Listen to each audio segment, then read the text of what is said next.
What's up, everybody? This is Scott. Welcome back to another video. In today's video, it's a bit different. It's got a very live show type feel vibe to it, but it's actually an interview with the OWC creator and founder, Larry O'Connor.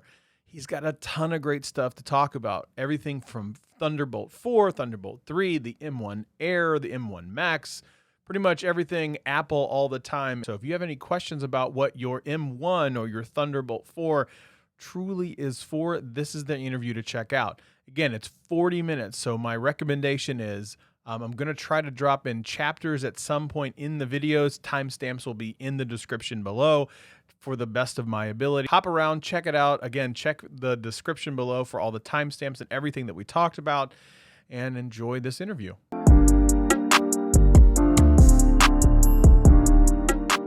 Larry, thanks for taking the time so much to speak with me today. I'm looking forward to getting this video out on YouTube for everybody to see all of the amazing stuff that you and your company has out there.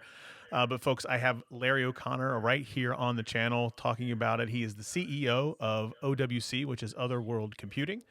Larry, I'm going to kind of give you the floor. A little bit of backstory about OWC. It looks like you were founded in '88, celebrating 33 years, if I've done my math right.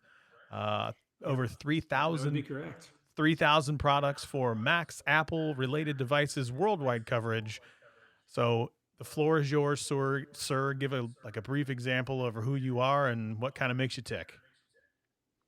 Sure. OWC from day one has been all about giving people the opportunity to get more from their technology. Now, you've got a great system. Now, you shouldn't have to buy something new. You shouldn't have to be overcharged to make it go better. We kind of pull the curtain back, and really it's a big focus on education and show folks just what they can do with that Mac or PC today. Way back when OWC started, that was memory upgrades, and it really was this kind of dark room that nobody knew how to enter. I mean, you took your computer apart, you took it into a dealer, they sat on it for a few days, and in a lot of cases they spent about 5 minutes actually putting the memory into the computer. And we started by showing people, number one, the great benefits they could get from more memory. And I have to say, memory was, if it could be much harder, it was a lot harder back then to install and cost a whole heck of a lot more. Relatively speaking, it was still very, very easy. And we showed people how to do it. I remember the very first customer who asked me if I could come and install it for him, which really wasn't practical for a number of different reasons I won't go into. But their concern was, well, what if I break a chip? Well, the whole set costs less than what installation is going to cost you. You really have to try hard to break a chip, but if you do, we've got you covered. But from there, we looked at processor upgrades. We got into storage. When FireWire drives, weren't consistent because of the chipsets that manufacturers went back and forth between, and the drives they went back and forth between. We started building FireWire drives with a chipset that we advertised, so everybody knew what they needed would be inside, and actual performance. If you look at all of our products, we advertise and display not just what the interface can do, but what our drive can do. It's real easy to say, hey, it's USB 5G, it'll go 600 megabytes a second, except for that's not what happens in the real world. So every one of our products, we put real benchmarks up so that people can really see that, yes, this is going to be great for my application. And hopefully have the ability to do a good apples to apples comparison. We want to get people products that work. Today it's a little harder. People aren't as into the technical specifications. We've shifted a lot to really show what you can do versus what the product can do. But the core is still the same. Make it easier to get more from your technology. Technology needs to work for you. You shouldn't be working all day just to make your technology work for what you need it to do.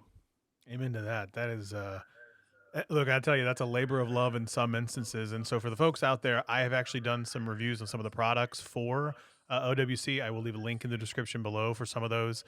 Also, I will leave a link in the description of this video for some of the favorite ones that I have.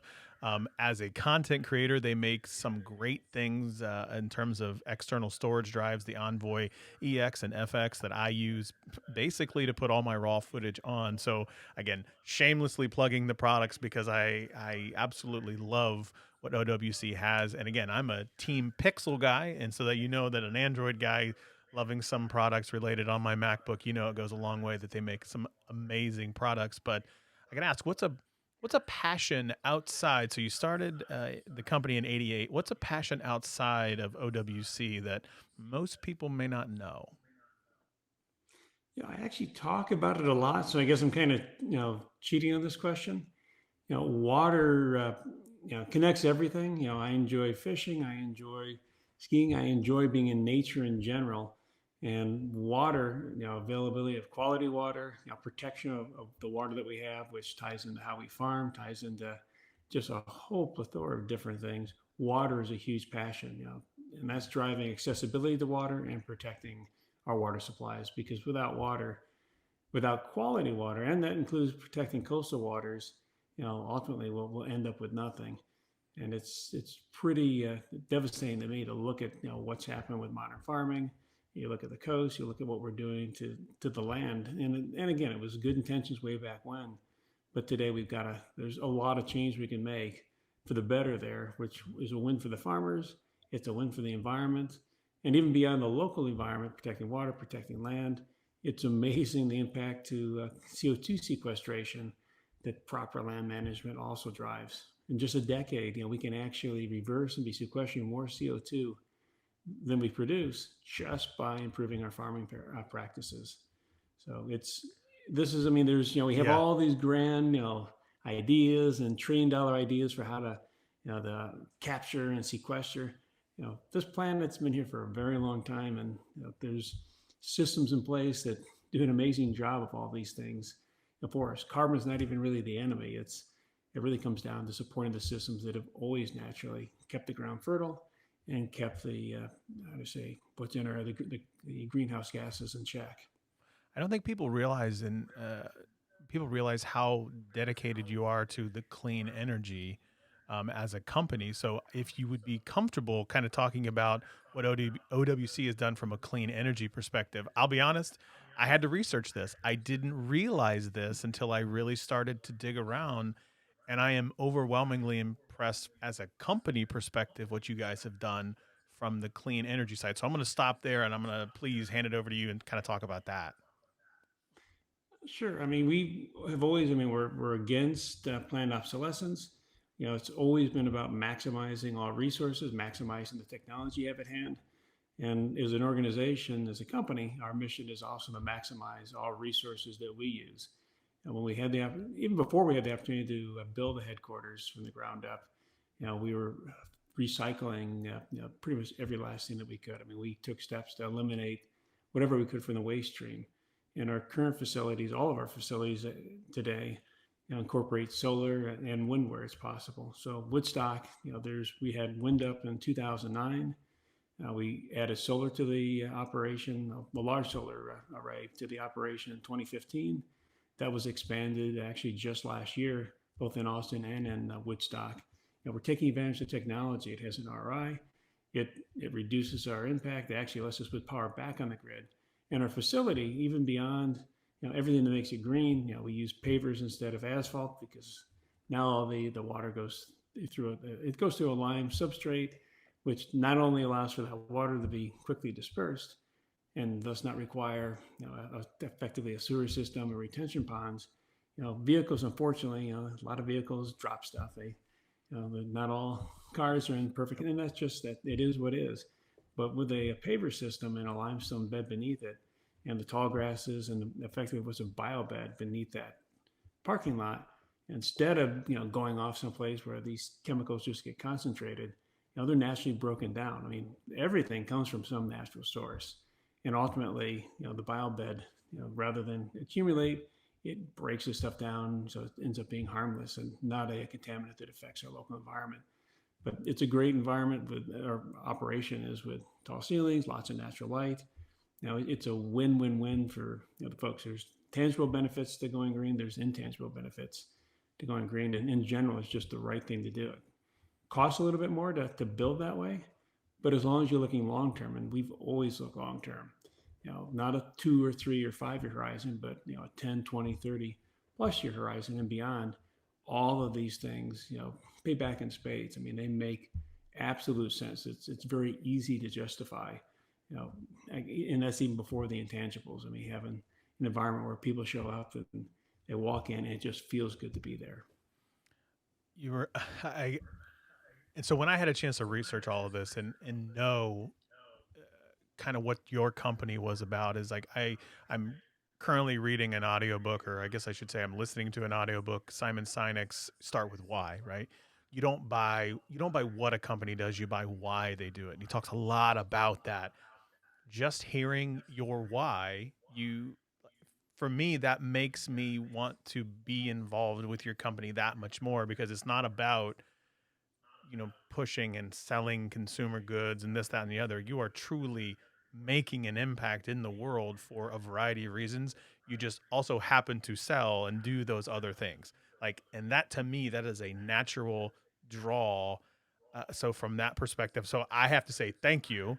That makes me really enjoy you guys all that much more, based on I know that I'm working with, talking to, partnering with a company that truly does care about the people and the environment in the same sense. So again, shamelessly, I want to say thank you. So I love that. That is an awesome message. So thanks.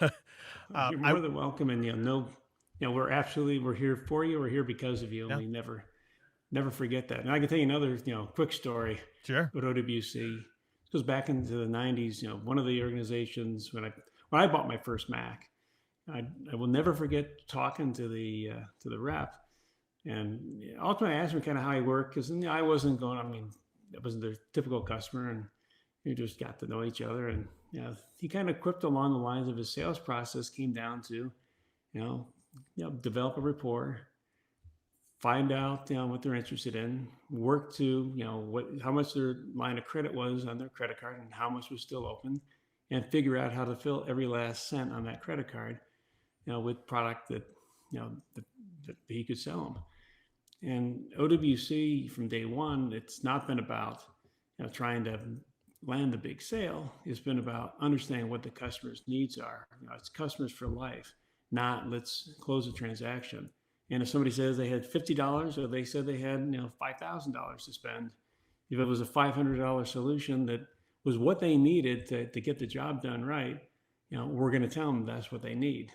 They may need spend more than $50, but trying to fit something in for $50 is going to leave them short. They might be ready to spend 5,000, but if that's completely unnecessary without benefit, we want them to have the right fit, and then we want the customer to come back to us. And over the decades, and it's decades now that OWC's evolved. Now we saw areas of opportunity because what was out there, just it didn't meet the customer's need. It had some deficiency. It wasn't consistent. Like I said, the first FireWire drives was all over the place, which was really tough for audio video folks. These were areas that we said we can do better. And then even on the engineering side, we went from being a company that effectively directed the product development. We understood the chipsets, we understood testing. We were our own customer for many of these things. A lot of these products were solutions we wanted, we needed, within our own group. I mean, we've always been enthusiasts, for these computer technology solutions. And over the course of time, it went from we're not just we can do a better design, and it's call started about a decade ago. We went from external engineering to in-house engineering.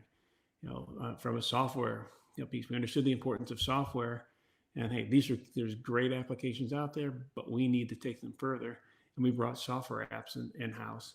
It's really been an evolution of what do we need, what can we do to make the best possible product, and bring those resources to our control, so that, well, at the end of the day, there's no corners cut, and our customers, they get that technology. That, the best part about, our best end result is a boring product, and it's not necessarily that it's boring in terms of its capabilities, but it's boring because you plug it in, you configure it in your whatever your workflow might be, whether it's backup or VFX or VR, whatever it might be, from A to Z, and then it just works, and you can practically forget that it's there.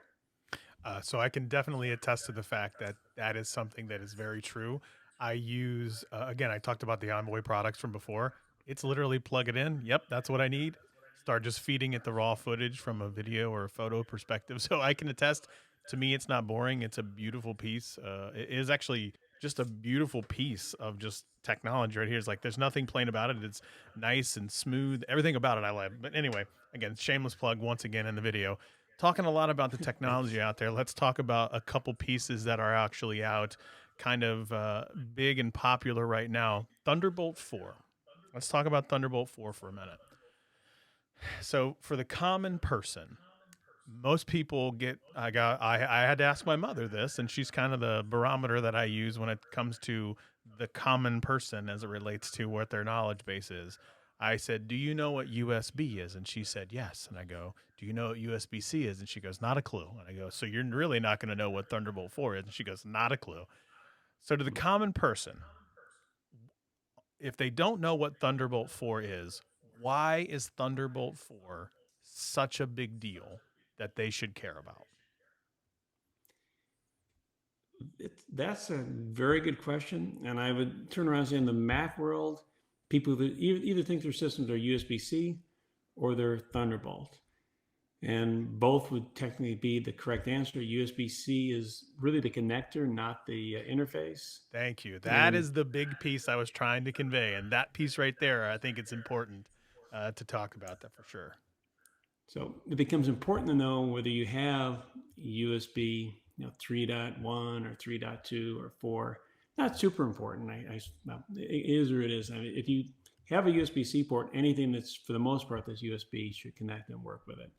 If you have a Thunderbolt port, everything that's USB, of course, works with it, but so does the so do high-speed Thunderbolt 3 and Thunderbolt 4 devices. If you're a Mac person, if you're a PC owner, Thunderbolt 4 devices tend to only work with Thunderbolt 4 factory PCs. Apple's done a great job from day one, always implementing the full capability of Thunderbolt in all their systems. And as a result, when Thunderbolt 4 came out, it was effectively a firmware update and some OS support to enable all the features that Thunderbolt 4 added, and even a Mac going back to 2016. Thunderbolt 4 kind of gets confusing on the PC side of the space. They didn't just use it as a standards. The nice thing about Thunderbolt 4 is now everything it can do is absolutely, if you call that PC Thunderbolt 4, it's got to do power delivery, it's got to support video, it's got to be 40 gigabits. It can't be, a mix of those things, which really fractured and makes supporting PCs with Thunderbolt 3 a pretty significant headache, quite honestly. On the Apple side, Apple's always fully implemented. So that standard was there. But then Intel went a little bit further with Thunderbolt 4, and they decided to use it for some marketing definitions as well, which is a good thing and a bad thing. It kind of adds confusion because you have customers that say, well, when are you going to make that in Thunderbolt 4? It's like, we can't actually make it in Thunderbolt 4. I mean, we could technically, we added 2 chipsets, but then you have a Thunderbolt 4 chipset next to a Thunderbolt 3 chipset, but they're really the same. Thunderbolt 4 really is Thunderbolt 3. It really isn't necessarily a new level of Thunderbolt. It's still 40 gigabits. Both still support 8K. And I'm starting to it starts to get real confusing, other than to say, the chipsets that support Thunderbolt 3 and Thunderbolt 4 have great equivalencies. Thunderbolt 4 chipsets at this point provide hubbing capability that Thunderbolt 3 chipsets did not enable. Thunderbolt 3 products, though, work just fine with Thunderbolt 4. I mean, this is where it gets really, really confusing. You don't buy a Thunderbolt Type-C device. If it has a USB-C connector and it's Thunderbolt, you buy it for what it does, not whether it's Thunderbolt 3 or Thunderbolt 4. You do need to know if it's Thunderbolt 3 or Thunderbolt 4 when it comes to the computer you're connecting it to, as a Thunderbolt 3 PC isn't going to work correctly with some of the newer Thunderbolt 4 hardware. So that's that's where it gets a little bit confusing, but we couldn't call it, I should say Intel made a good decision. What were they going to call it? Thunderbolt 3.1? Something crazy like that. So I was going to say it's USB. But I will say where I thought they really confused everything, we went from just, this is what the interface is capable of, to if the computer has Thunderbolt 4, it also has to support 2 displays or a single 8K display. And that's kind of where I think Apple and Intel are, have a little bit of the versions right now, which is why you look at the current M1 Macs. They have Thunderbolt/USB 4. They can't call it Thunderbolt 4 because the first generation of Apple Silicon Macs don't have incorporated, there's no 8K support yet in the Mac OS. And the M1 Macs can only support a single display up to 5K. 4K or 6K actually, via Thunderbolt port, as opposed to the 2 now required by the Thunderbolt 4 standard. Ironically, all the Intel Macs prior to the M1 do support up to two 4K displays, as well as that 6K display. And I guess I'll jump ahead. One other area that's really, really important, and this is the best part about Thunderbolt 4. If nothing else at all, everybody with a Type-C port can use a Thunderbolt 4 cable. The Thunderbolt 4 cable is the first 100% universal Type-C to Type-C cable. Yes. You never have to worry about pulling out a C cable, plugging it in and going, why am I not getting full speed? Why is power not working right? Yep. Why is it not working at all? What do I have here? Or worse, some of the early cables, and actually still cables that are on certain sites today without certification. You buy a cable that is only for 30 watts, but it will actually carry 100 watts, which is unsafe because it's not rated for it. You got a Thunderbolt 4 cable, certainly a Thunderbolt 4 cable from OWC. It says Thunderbolt 4 on it. It says 100 watts. It says 40G, and it works with everything, whether it's USB, 10 gigabit, 20 gigabit, 5 gigabit, Thunderbolt 3, Thunderbolt 4. Everything is 100% supported, no matter what you're connecting from a C device to another C device. And that's a beautiful thing. I could see it cheering. I mean, everybody's like, I'd rather people not cut the cords. I mean, give your old USB-C cables to iPad or other tablet users. Oh yeah. But this has been a point of, endless frustration. Even Apple includes a really high quality Type-C cable with their laptops. What most people don't know until they call tech support, say for sure this cable absolutely has to work because it came from Apple, is that cable only supports up to USB 2 data speeds. It's purely for power. So when you connect your USB-C dock with it, which people who, how do I say, travel, we've noticed folks that have multiple computers they use the dock between. And this is also, I'll never forget the Stump email, and we got them on the phone. And actually one of my tech guys was quick to ask about the cable. It's like, so it works on this machine, but it doesn't work on this machine. The assumption was that the only thing that was different, and this was my bad assumption. He didn't say, I didn't ask, are you, how far are you going point to point? He had a MacBook Air and he had an iMac. It works great on my iMac, and then it doesn't work on my MacBook Air. It's a brand new MacBook Air. It must be a compatibility issue. And then it comes out, he's using the cable that came with the MacBook Air to connect it. Wow. Yeah. That is crazy. That's weird that Apple would do that though. Like Apple maybe they're not, maybe they are. I never thought they would be typically like that, but I did not know that until you just said that the cable that came with my MacBook was like that. Huh. Well, in fairness to Apple, it's a power cable. Yeah. They never said use this for data. This is the cable supposed to go from your power adapter to your computer. Yeah. Wow, and that's crazy. Apple is like this. I can go back a decade, when they first had 6 gigabit SATA in the 2011 MacBook Pros. That was the biggest nightmare we ever had to deal with. And I regret to this day that we didn't delay introducing our 6 gigabit drives, because it became just a point of frustration and contention for their customers, who on the one side said, these have 6G. But Apple never, because even though Apple connected the 6G ports, enabled 6G communication, the cabling that Apple initially included, and the power spec, and they actually did a firmware adjustment to fix this. And I'll get to that in a second. It's kind of an interesting, I think it's a funny story. I think it's interesting. Well, these 6G drives, you put them in, and because of the issue with the data connection, they'd run slower than a hard drive when you put them in. So you got this 500 megabyte per second SSD, latest, greatest, that's running slower than a hard drive because it's having to do lots of error correction and retransmissions. And there are all sorts of you could wrap it in tinfoil. There's all sorts of weird things you could do that seem to help improve the cable integrity. But there's nothing we could do at a computer. Some were great. Some computers were fine. Others weren't. It was just a nightmare. And then worse was the optical bay. Because once again, even though they put a 3G, actually I think it's 1.5G optical drive in the bay, you don't need high-speed SATA for optical. It was still enabled for 6 gigabit. And people, of course, they want to use that second bay, and it was nowhere near rated for the high speed.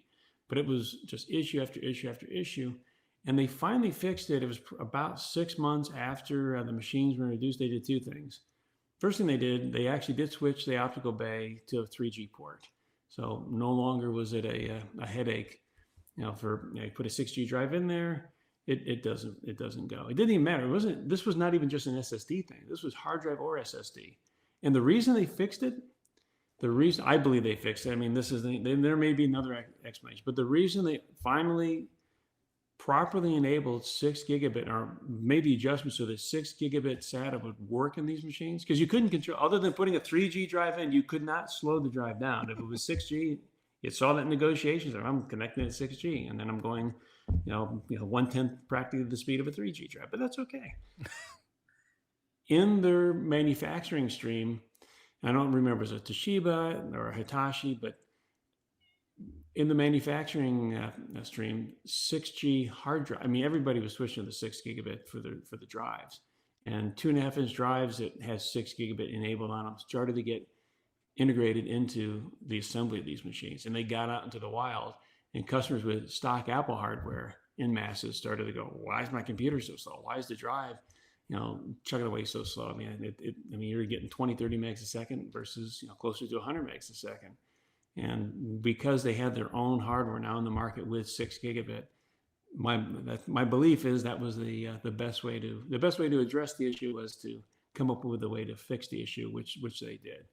And that was a very happy day because, gosh, you can still go back in time. And it was crazy. But so you've kind of. But how do I get off? The long and short of it is Apple. I mean, I got a little off topic, and this is. I mean, I see nothing wrong with this. Apple certifies saying this is what it's for. This is how we ship it. This is how we intend it to be. Is you want to try to use it with something else? That's between you and your supplier. And if I'm a really stubborn customer, I will complain and yell and scream that I have a 6G computer. Don't tell me I can only use a 3G drive in there. Mm-hmm. And then when I put the 6G drive in there, it's got to work. And it was a fun days. But the cable, it's a power cable. That's what Apple shipped it to be, not a data cable. It's the same cable I believe that they still include with some of the iPads, which is fine because for the iPads, they were still doing the older iPads. The newer ones, whole different game. But I think at one point they were still USB 2 for data speed between a Mac and the device when you're using a cable versus wireless to do your backups or data transmission. So that was fine. That was exactly what it was intended for. It's a high quality cable. It's just you can't, like anything else, you can't look at an HDMI cable and go, wow, it's really thick. This is a really bulky cable. It must be great for HDMI 2.0. And then you get this really thin, slick cable that it works, and then your big bulky, wow, it has not. I mean, the materials, the conductors, looks can be deceiving, or it's just a matter of it's been built to work for X spec. It doesn't have the conductors. It doesn't have the impedance that's required to support. It doesn't have the power handling. It doesn't have the data transmission capability. Nobody did anything wrong other than, this cable ended up in a drawer. It looks like every other C2C cable you have, and that's a good cable. Well, it must be the device. How big of a deal to consumers? Like, okay, new Apple Silicon, it's the best and brightest thing under the world. They're putting the M1 and everything, and holy crap, you're getting speeds that are like 3.5 times faster, this, that, and the other. Again, to most people, why do they really need to care about the M1s? Or is it really not that big of a deal? I think the M1 is a big deal going forward. I mean, certainly from our point of view, it's about maximizing resources. In this case, the M1 is incredibly energy efficient. Is it more efficient to toss a machine you already have to buy an M1 if what you already have is working just fine? No, that's not really a win in my opinion. But the M1 gets things done at extremely efficiency when you look at the power budget, and less about the desktop. From a laptop point of view, I mean, you're getting insane battery run times on those laptops, and things get done faster. The fact things get done faster, that's another aspect. If you can get something done in a half an hour that took an hour, you're still using less power. So even though it's, it's more than really a doubling of that battery life when you can, other than for watching movies or Sure. games, but for doing work, you're getting the work done quicker. So that battery is actually giving you more productive use time. It's a great step into the future. The M1 is certainly not perfect. It's like every new machine has got its quirks, and it's got lots of strong points, but there's also things that the Intel Macs still do extremely well. But I'm very excited. I'm looking forward to M2. I'm looking forward to greater video support. Looking forward to some more memory upgradability, because I believe, will take some of the burden off SSD wear, which has been a topic that's been popping up and still yet to be proven. But all the same, it would be an area of concern. But for somebody buying a new machine today, the M1 I think is an amazing machine, and it's a great step forward for Apple, and actually all of computing. And perhaps it would give Intel a good run, because it's good to have competition like this. Oh yeah, I'm really looking forward to seeing how Intel responds to that. So you mentioned something about the M2 already. So even though the M1s just came out and they're still doing great, not saying anybody needs to, like, if you have a need, go get the M1 now. If you have no machine, definitely going to be good. But from looking forward in the future, you talked about some enhancements from the video support perspective. What are you looking forward to the most when it comes to the M2, the M3s, and so on and so forth? Honestly, it's just more horsepower. I mean, you have the ability to do more parallelism with the with the entire M series. Video support's important. I mean, a big complaint has been that you can only plug one display into a laptop. You can plug two into your Mini, but you have to use an HDMI port for one. You have to use the Thunderbolt for the other. You don't have the convenience you have even with the Intel Macs. And of course, right now it's relatively speaking, even though they're incredibly fast, and depending upon the application, some of these M1s run circles around the very fastest, meanest Macs before them. The M2s will come into the Pro machines. Will be in the 16-inch MacBook Pro. Will be in the larger iMac. Will potentially be in perhaps a massively parallel Mac Pro, and ultimately deliver more horsepower, more capability, and still with that great power efficiency, cool running, no fans. And that's, and again, Apple has been kind of my biggest, sometimes I get, how do I say, into this thing with Apple that is form over function. And certainly when it comes to fan noise, they've pushed the envelope, and in my opinion, it's resulted in some machines, certainly iMacs, from past years, suffering a tad bit. These new Apple Silicon machines are able to run extremely fast and be effectively fanless, or virtually never run the fan. And that's something that, for the first time, in my opinion, is not compromising the machine.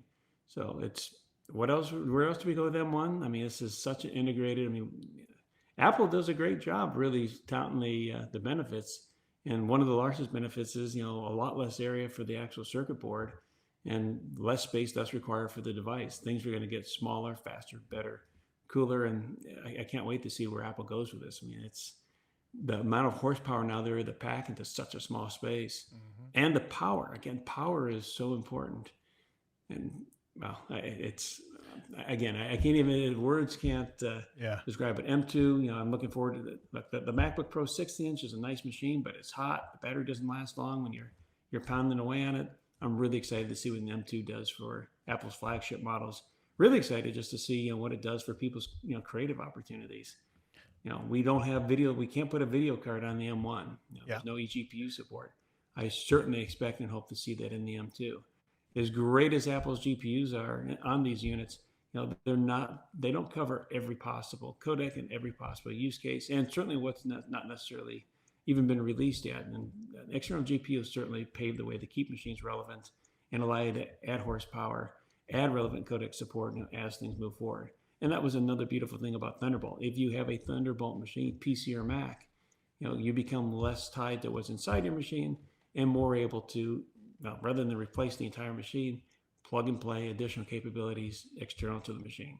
GPU is no longer relevant. That latest, whether it's a game or that video project, now requires a different kind of processing capability. You pull the old GPU and you get a new GPU, and boom, you're now up to date. And I'd say, other than things like the M1, when you look at Intel processors over the last decade, I'd imagine once Apple gets to a certain point, there'll be some truth to the extra processor portion, but it's been GPUs that have changed the game, significantly. The processor has been an important part, but has become a smaller and smaller part as we've gone forward. So M2, I really hope to see better enablement for external expansion capability. Certainly bringing back eGPU, which will keep these machines. They're out of the gate. They're light years ahead of anything that we've had up to this point, in my opinion. And support for things like eGPU will keep these machines ahead of the pack for years to come. We want systems that last. No planned obsolescence. No, geez, I got to buy a brand new machine like it's a toaster. We want a system. We want that toaster to have those those plugins that go from right. 4 bays to 1,000 bays. Okay. Just with those wonderful Thunderbolt devices. I'm looking forward to it. I gotta say, is like this has been an amazing conversation. Like, first of all, thank you for the opportunity just to chat. Like, I love hearing everything you have to say. Hopefully, this won't be the last time we have a chance to chat.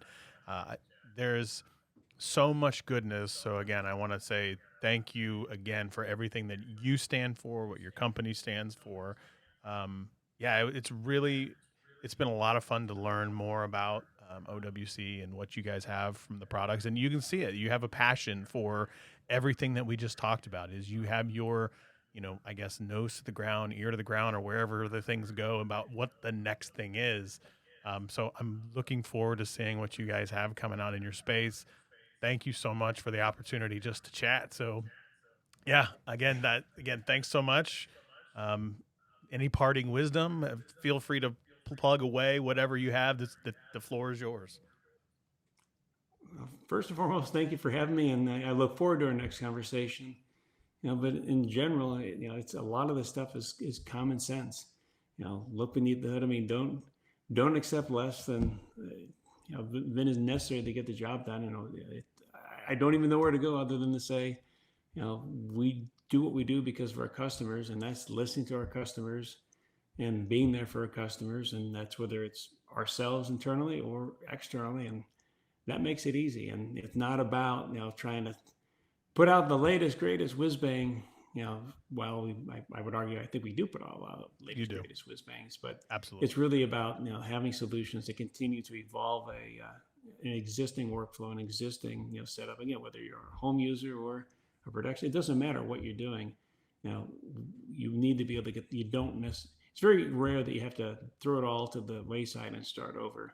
And we're really all about making sure that you can keep evolving your workflow. And when it is time to move on to a new system, that hardware should be able to go with you. And whether your Mac's at 10 years old, PC is 5 years old, or brand new, we want to have the solutions to make it better. And we're also here to support you. We know where we came from. And there's never been, certainly cases. I mean, at some point we can't support everything forever, but we're still supporting memory upgrades for machines. A couple decades ago, we still support Thunderbolt 2. We still support USB 3. I mean, it's nothing. It's waste not, want not. That's at the end of the day. And as long as it serves the purpose, then let's keep it going. Love it. So all the links for everything for OWC are definitely linked below. Check them out if you need some stuff, not just for Apple or anything like that. They support Mac and PC, and honestly, I've plugged in my Envoy drives to my Android phone, and it works. It works. Absolutely. Yeah, it absolutely works. So I have no trouble with it. It's agnostic of any ecosystem out there. The products work great. Larry, thank you so much for taking the time to chat today. And yeah, we're looking forward to chatting again in the future. Yeah, and I'll give you 2 more things. Yeah, go for it, man. First thing I'll say is probably 95% of the product we offer is Mac and PC interoperable, fully supported. Even our software solution lets you take drives back and forth between a Mac and a PC. An NTFS drive on a PC, you can connect up. You do need a piece of software on that for the Mac, but you can connect that up to a Mac. A Mac volume natively plugs into a PC Windows system with our software. And then the last thing actually I really get into, bottom line is we support everything. I mean, we can go into other stories next time about PC and Windows and how close we've come over the years to. No, I won't say that. But anyhow, providing a lot more support for PC, and we actually provide an incredible level of support for PC. But it could have been a PC on my desk a couple times. But one thing I would, if you have some time and you want to learn about, certainly the regenerative farming stuff. Kiss the Ground is a documentary. It's narrated by Woody Harrelson. It was actually we were how to say part of the production. Our hardware was used in the finishing of the project. It's a great. It's entertaining.